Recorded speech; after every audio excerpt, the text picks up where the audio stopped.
We're still talking about the images, symbols, and patterns of behavior or circumstances associated with rulership in African myth, folklore, legend, and history. We've covered quite a bit of ground. We looked at good rulership using the stories of Sundiata Keita of Mali, Yenenga of the Mosi, and Ya Asantewa of the Ashanti as examples. Last week we touched on bad rulership with Chief Shemwindo of the Mwindo epic from the Nyanga people of the Democratic Republic of Congo as the example. Good, bad. I use these words with the awareness that, depending on context, they can be interpreted in a relative or absolute sense. A ruler might be morally good, but perceived to be catastrophic for their people. I'm thinking here of societies like the Shilluk of Sudan, who traditionally practiced ritual regicide, that is, they killed kings who had become too old or sick. And this was done to preserve the vitality of the community. As we've talked about before, in many historical societies, the health and well-being of the leader was a direct reflection of the health and well-being of the people. An old and sick king would be considered a bad symbol, which means a king who found himself in that situation but protested and tried to prevent his own killing would be a bad ruler in this sense. Meanwhile, acts of strategic ruthlessness might be what preserves the people for generations, and I'm thinking here of rulers like Queen Zinga of Ndongo and Matamba, who stopped at nothing, and I mean nothing, to maintain her people's sovereignty for as long as she lived, and largely succeeded. And then there's the question of who is telling the story. In this week's episode of the podcast, we look at the story of Arawilo of Somalia, a particularly contradictory ruler in African legend.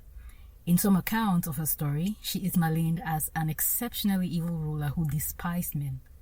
Yet other accounts present her as a ruler who fought for the good of her people, especially the women. We'll hear both versions of her story and then spend some time reflecting on how their contradiction is a manifestation of the bipolarity of the rulership archetype. Hello friends, and welcome to the Mythological Africans podcast, where we read and talk about stories from African mythology and folklore. I am your host, Helen Nde.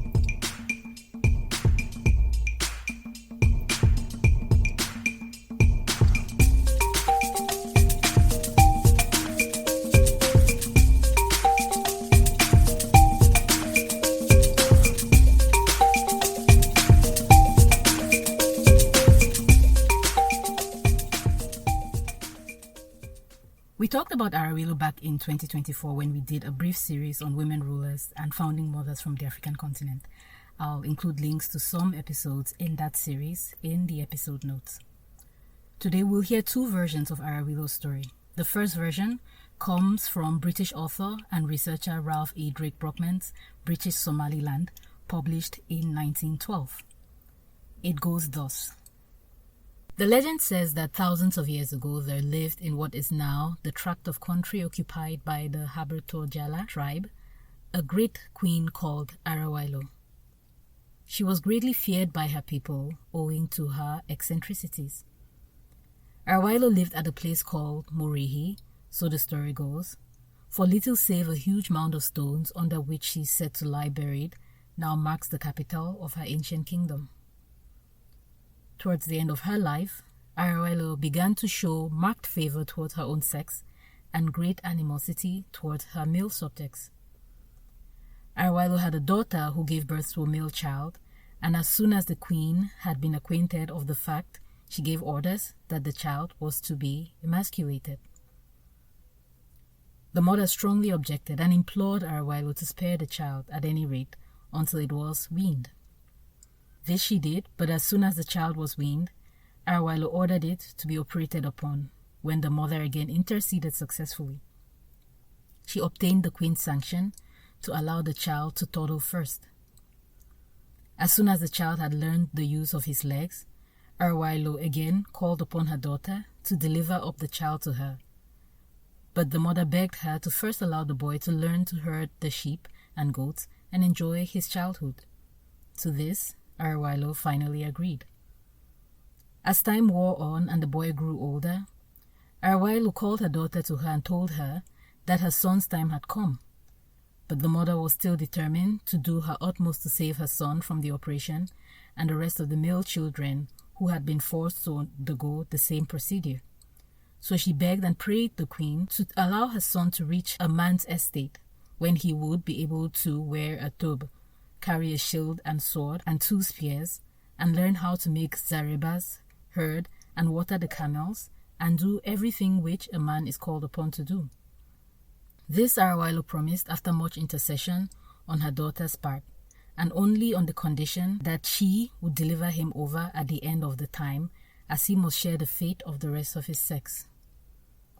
As soon as the young man had learned all these things, he met several of his brothers, all of whom he had found to be emasculated. So after consultation, they decided to kill Arawilo. One morning, the boy went to Arawilo and asked her if he should take the camels to water, whereupon she replied no, as she had not washed her little finger. On the following day, he again went with the same request, only to be refused, but this time her reply was accompanied by the excuse that she had not washed her ring finger. This same excuse she made on 7 consecutive days, only each day she said she had not washed a different finger. Why she made these quaint excuses, the legend does not explain, but on the 8th day, she consented and accompanied the young man to the wells. He had previously arranged with his friends that he would kill her at the well side, so that they might all see him do it, and he also told them that if Arawilo, when he speared her, uttered the words Tola Ayai, he would possibly require their help, as then everybody would know that she was a man. But if, on the other hand, she uttered Ba Ayai, the woman's exclamation upon receiving a wound, they might leave her to him without interfering. The much dreaded Arawilo, however, on receiving the first thrust, gave vent to the latter or the woman's exclamation and was forthwith rapidly dispatched, to the great rejoicing of the men and the lamentations of the women. Her body was buried with great ceremony by the women, whom she had so desired to favor, while her male subjects from far and near came with stones to throw in contempt at her grave. To this very day, every Somali, as has been the custom for centuries, whenever their caravans pass the supposed last resting place of Arawilo, throw a stone on the pile, while the women, to show their respect for her memory, tear off a small portion of their skirt and place it amongst the stones, or sometimes they merely break off a small twig from the nearest green bush and place it there. The second version of Arawilo's story comes from Ladan Afi, a Somali political activist and poetess, which paints a different picture of Arawilo, if I say so myself. It goes thus. Once upon a time, there was a famous queen named Arawilo who ruled most of what is now Somalia. When she was younger, Arawilo witnessed many wars and conflicts between Somalis. She had also seen how the Council of Elders had, on many occasions, made unwise decisions. She felt that this was due to the fact that some of the men on the council were not intelligent and capable enough to be in a position of leadership. She recommended that these men be replaced by women who were intelligent and competent enough to make decisions that would benefit the community. Arawilo's husband disagreed with her and felt that rulership belonged to men and that women were better left off to do what they did best: housework and childcare. Arawilo disagreed. She organized the women into striking from doing household chores so that their husbands were kept busy with the cooking and looking after children. And while they were preoccupied with that, Arawilo took over leadership and declared herself queen. From then on, there was peace and prosperity in the land. There are 2 things I find fascinating about Arawilo's story. First is what these different accounts reveal about gendered expectations for rulership, how different people can look at the same symbols, images, and patterns of behavior or circumstances, but see completely different things. The way Arawilo's story is perceived by men and women speaks for itself. She might be the villain in this story, but Arawilo is considered a cultural heroine to many Somali women, and there is, from what I understand, a rich corpus of oral traditions dedicated to her. For example, in 2022, Somali writer Ayana Dan published a book titled Daughters of Arawelo, Stories of Somali Women. In this book, she documents the experiences and triumphs of Somali women whose lives were destroyed and disrupted by the Civil War, which began in 1991. Many of these women rose to positions of leadership or nurtured long-lasting positive change in their communities as a result of the war. And this makes me think of what Portuguese eco-mythologist Sofia Batalha mentions in her essay about archetypes as living territory.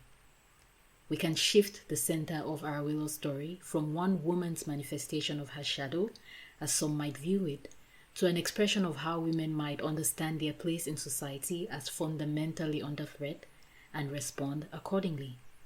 When we do this, we restore Arawelo's story's ability to regulate worlds. Second is how her story highlights the dualisms and contradictions that are inherent to archetypes, rulership not excluded. And this dual-natured characteristic of archetypes is why I find them to be a useful framework for reflection. Because in Arawelo's case, for example, the narrative shifts from being whether or not she was a good ruler to which aspect of her nature is under consideration and the circumstances under which that these aspects show up.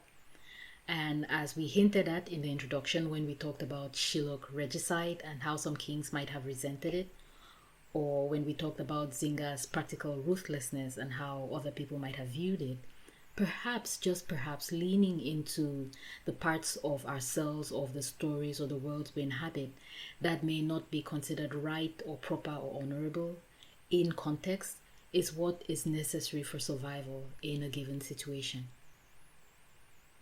We'll stop here for the week, but come back next week for our 7th and final episode on the rulership archetype.